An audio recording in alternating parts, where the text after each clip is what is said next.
Hey, what's up everybody? Eternal Fire here, and today we're going to be talking about the Restoration Shaman in patch 7.1. We're going to be covering the stat priorities, the artifact weapon, and the trade routes you can take. We're going to be looking at the talent build, and then we're going to talk about the single and AoE target healing rotations with the cooldowns. With that said, let's take a look at these stat priorities. First, you want to make sure that you are prioritizing getting as much mastery as you can, because healing increases healing from your spells by up to 101%, which is my mastery, based on the current health of your target. Lower health targets are healed for more. So the more mastery you have, when that tank starts taking some serious spike damage and you're trying to power heal him, the lower his health is, the more you're going to heal him for. So the Restoration Shaman is really good at like snipe healing when when you're in a raid or in a party. That person that's getting really low, it's a lot easier for the Restoration Shaman to pick them back up quickly. So just remember, the less health they have, the more you're going to heal that target for, and that's what you want to prioritize. So in a raid situation, maybe you could focus on doing that. In a dungeon situation where you're the only healer, you're going to be doing that anyway. You're just going to be healing for more. So mastery is your most important stat. Then it's going to be followed by critical strike, haste, and versatility. So again, mastery, crit, haste, versatility. Now let's take a look at the artifact weapon. There's two different routes you can take. Both routes, initially, you're going to start from, obviously, Gift of the Queen, and you're going to swing around to Queen's Decree, which increases Healing Stream Totem heals each affected ally for an additional 33,000 over 6 seconds. So both builds for your artifact weapon, you're going to go counterclockwise up to Queen's Decree. For the first one, this is more of a raiding focused path. You're going to go from Grace of the Sea up to Pull of the Sea. You're going to get Ghost in the Mist, and you're going to get Sense of Urgency, which increases all healing you do during Bloodlust by 25%. So if you're in the final phase of a boss fight on a raid, and you pop Bloodlust to, get that, last bit of the boss down, and everybody's taking crazy damage, you pop Bloodlust, now you have a 25% increased healing during Bloodlust. So that's a really good raid trait right there. Then you're going to drop down to Refreshing Currents, increases mana refunded by Resurgence by 50% when Chain Heal critically heals. So that's just a really good bonus to, refunding some mana, especially when you're using an expensive heal like Chain Heal. From there, you're going to go back to Sense of Urgency, Floodwaters, and then you're going to take Cumulative Upkeep, which is an amazing raid healing buff to your healing cooldown, your Healing Tide Totem. Basically what it does is every time your Healing Tide heals an ally, that ally gains 10% increased healing received from your Healing Tide, stacking up to 7 times. So if it stacks 7 times, that totem is going to be doing 70% more healing on that target. So that's a really nice raid trait right there. And then from there, you're going to go from Pull of the Sea up to Empower Droplets, and counterclockwise up to Tidal Pools, which Riptide has a chance to summon a Tidal Totem at the target's location, which heals nearby allies for 48,000 over 6 seconds. So when you're using Riptide, which you're going to be using on cooldown anyway, you're just going to be getting, the occasional benefit of a heal over time from using Riptide. So the other build you can do is, obviously, like I said, you're going to go counterclockwise to Queen's Dance, and then instead of going through here to Cumulative Upkeep first, you're going to go clockwise all the way around straight to Tidal Pools. This is more of like a dungeon focused build right here. So you're going to go all the way clockwise to Tidal Pools, and then you're going to come back in here. You're going to do Ghost in the Mist, Sense of Urgency, Refreshing Currents, and then up to Cumulative Upkeep. At that point, you can fill in everything that you want to as you see fit. But that's how you get your 3 gold traits. Those are 2 different routes you can take. One is really just preferring either a Cumulative Upkeep or Tidal Pools over the other. So that is the artifact weapon. Now let's take a look at the talent build. In the talent build, we have Torrent. It just increases the initial heal from Riptide by 30%, and I think you're going to get the most benefit from that all the time, because you're going to be using Riptide all the time. So we're going to use that. Windrush Totem, you just pop it, put it down somewhere, and as you run through it for the whole duration, it keeps refreshing if you keep going through it. So if you need to be moving a lot in a boss fight, you can just put it down, and then everybody can have that, increased movement speed buff, for the 5 seconds that it's up. However long it's up. I think it's up. Let's see. Let's find out.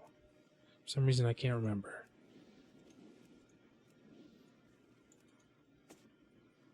It's up for 13 seconds. So you pop that down, you run through it, and you get a speed boost. It's also nice if you're running through dungeons, trying to get a timer in Mythic Plus. You can put that down every 2 minutes so everybody can run a little bit faster to get to the next trash pull or what have you. So that's that totem. Lightning Surge totem, just like the other one. You put that down, and it just stuns in an AoE stun. So that's going to be the best thing in that situation. It really helps out in a lot of trash pulls.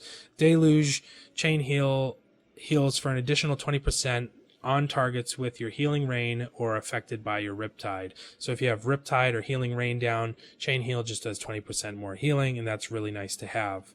And then we drop down here, we have Ancestral Vigor. Targets you heal within Healing Wave, with Healing Wave, Healing Surge, Chain Heal, or Riptide, initial heal, gain 10% increased health for 10 seconds. So that's really nice. It's like a mini commanding shout whenever you use those abilities. And then we're going to drop down to the next totem. Yes, Cloudburst Totem is in the next tier.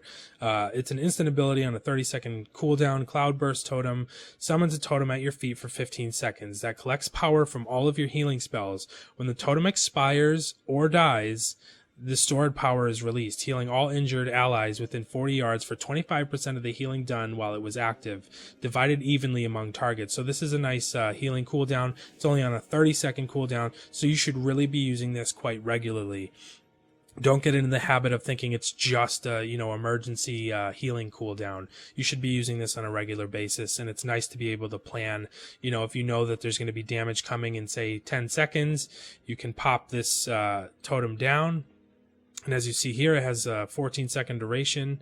It's a 14-second duration, 15-second duration, and you can cancel it. So while I'm healing, you can heal for the full 15 seconds and then let it, disperse, or you can cancel it yourself. So if you cancel it yourself, you get the benefit from the healing, if you need it sooner than later.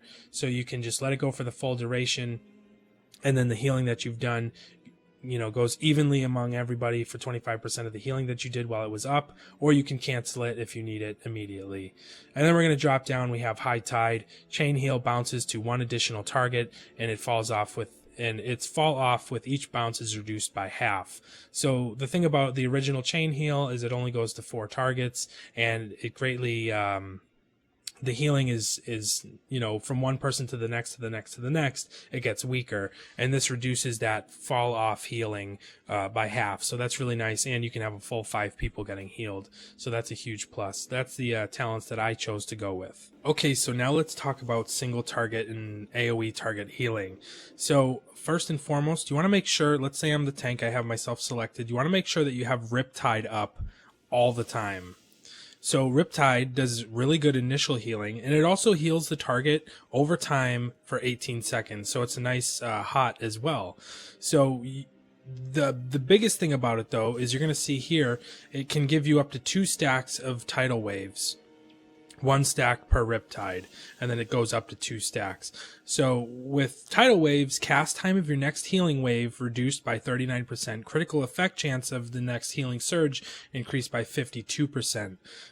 So Healing Surge is your fast, expensive heal that you're going to use only in emergencies, because if you use this over Healing Wave, you're going to run out of mana using Healing Surge constantly all the time. So you're going to put up Riptide, and then you're going to use Healing Wave, which is a much slower cast, but it's much cheaper and it heals very well. And the thing is, it's a slow cast, but when you're constantly putting Tidal Wave up using Riptide, Tidal Waves, you are reducing the cast time by 39%, so it's actually not a slow cast at all. But as you can see there, without Tidal Waves, it is slower. So you want to make sure that Riptide is going up for the fact that it's a heal over time, it does initial healing, and it also buffs your Healing Wave and your Healing Surge. Another thing you want to make sure that you're using on cooldown is your Healing Stream Totem. So that just heals a party member within 40 yards over time, and it's just another heal over time that you don't have to do anything with except for put it down. It just randomly selects an injured party or raid member. So you want to make sure that Riptide, Healing Stream Totem are down all the time. Healing Surge is your emergency heal. Healing Wave is your regular heal that you're going to be using. Chain Heal, pretty self-explanatory. With the talent we took, High Tide, it heals up to 5 targets. and it's reduced by 15% after each jump instead of 30 because of that talent, and then it heals 5 total targets. So it's a really good AoE heal. Another thing you want to make sure that you're keeping down, if it's pertinent, if your group is moving around a lot, this may not be the ability you want to choose to spend your mana on. But what Healing Rain is, I don't know if I said Healing Tide, but this is Healing Rain.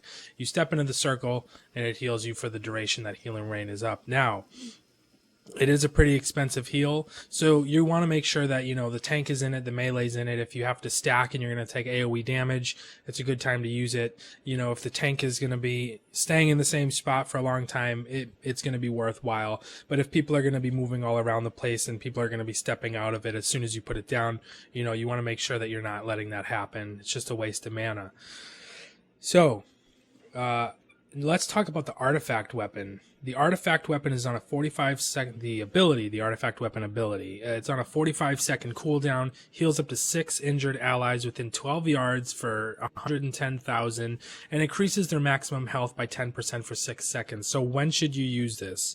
You should use this regularly, I'll say that. Don't use it as like a damage healing cooldown.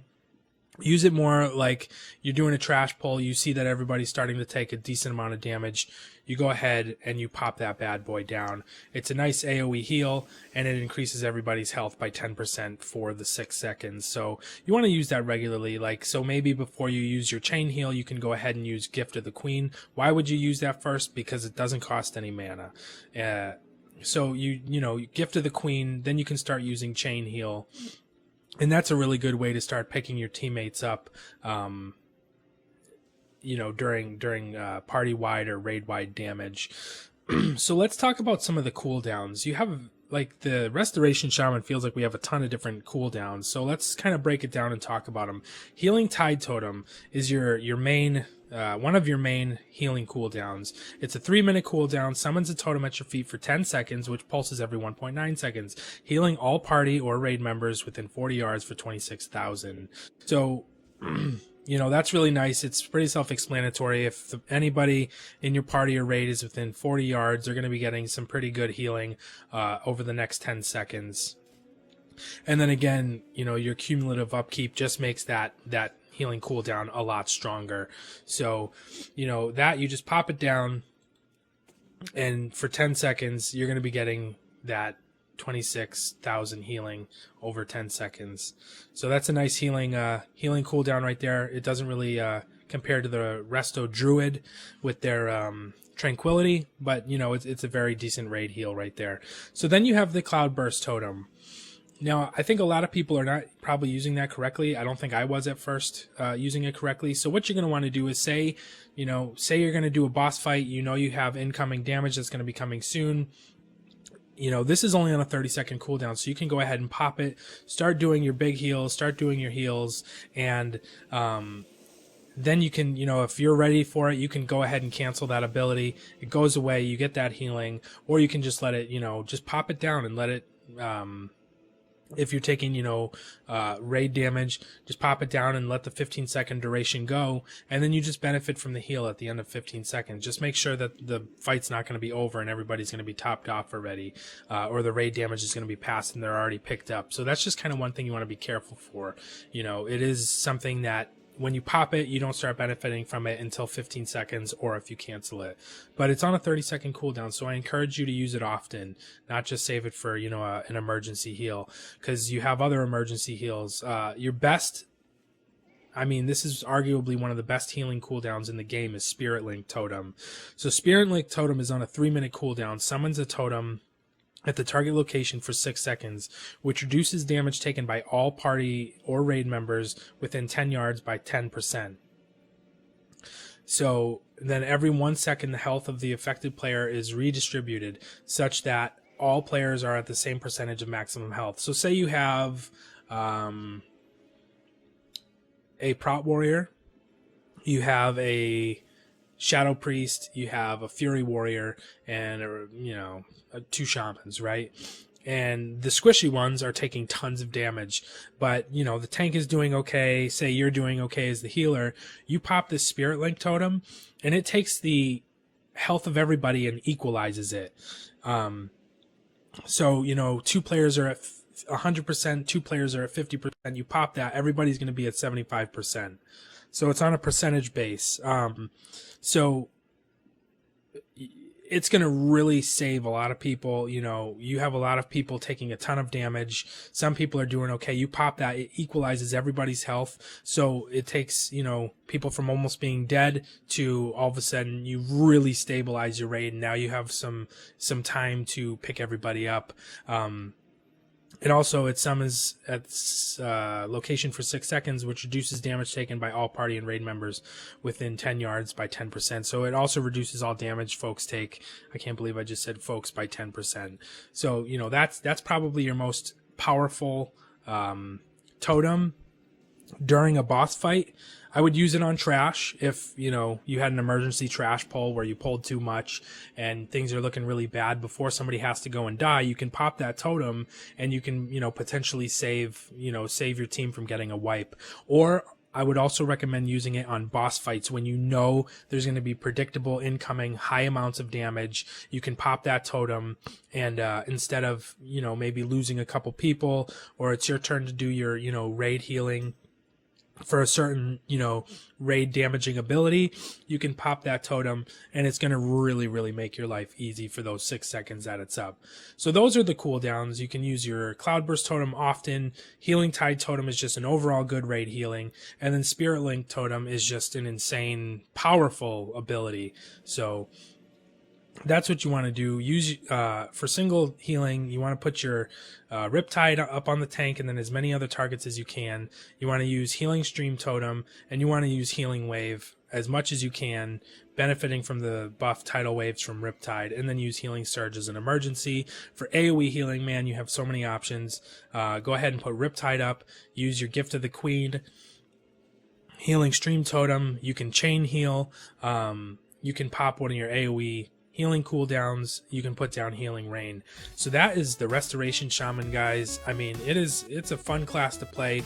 There's a lot to manage, and there's, you know, again, some of these cooldowns, you can use it, but it doesn't mean you're using it well or using it right. So it does take practice. I encourage you to practice with all 3 of these healing totems. I hope you guys enjoyed the video, found it helpful. Maybe you even learned something. If you did, leave a like, comment, and subscribe. Thanks for watching, and I will see you on the next one.